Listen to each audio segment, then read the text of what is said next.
Halo, perkenalkan saya Nimade Dwi Anggreni Dharma Putri dari Fakultas Ekonomi dan Bisnis Universitas Udayana. Pada kali ini saya akan membawakan materi mengenai cloud computing untuk memenuhi tugas mata kuliah Digital Society. Nah, jadi cloud computing ini merupakan suatu model yang menggambarkan operasional dan ekonomi model untuk penggunaan infrastruktur IT. Jadi, cloud computing ini berasal dari desain yang digunakan oleh network engineers untuk mewakili lokasi dari berbagai jenis jaringan.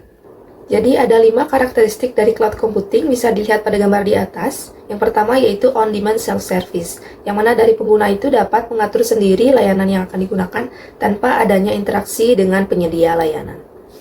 Yang kedua yaitu broad network access, yang mana akses yang dapat dijangkau secara luas oleh berbagai jenis perangkat seperti contohnya smartphone, tablet, laptop, dan sebagainya. Kemudian yang ketiga ada resource pooling, yang mana sumber daya dari penyedia cloud itu harus memenuhi dari banyak pelanggan dan sifatnya itu dinamis tergantung dari kebutuhan pelanggannya. Yang keempat yaitu ada rapid elasticity, yang mana kapasitas cloud itu dapat bersifat fleksibel, yang mana sesuai dengan kebutuhan dari pelanggan. Baik itu dapat dinaikkan ataupun diturunkan sesuai dengan layanan yang dibutuhkan dan sesuai dengan permintaan. Yang kelima, ada master service, yang mana dari sistem cloud itu memonitor dari penggunaan sumber daya, sehingga dari pengguna itu dapat transparan dalam penggunaan sumber daya komputasinya.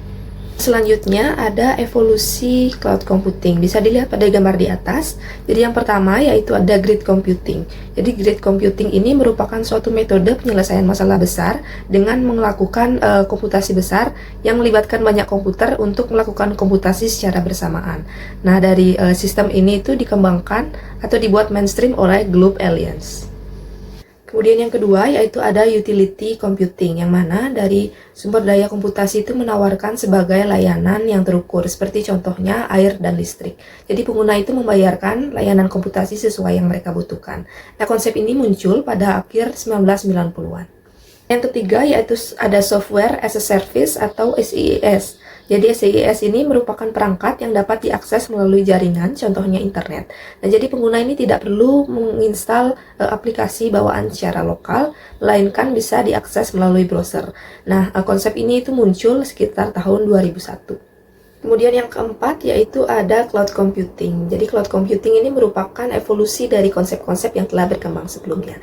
Nah, dari cloud computing ini mencakup dari komputasi untuk generasi berikutnya yang lebih canggih, sehingga dapat memunculkan efektivitas dan fleksibilitas dalam penggunaan teknologi. Sekian video yang dapat saya sampaikan. Saya mohon maaf apabila ada kesalahan kata dan perbuatan selama video berlangsung. Akhir kata saya tutup dengan terima kasih dan sampai jumpa.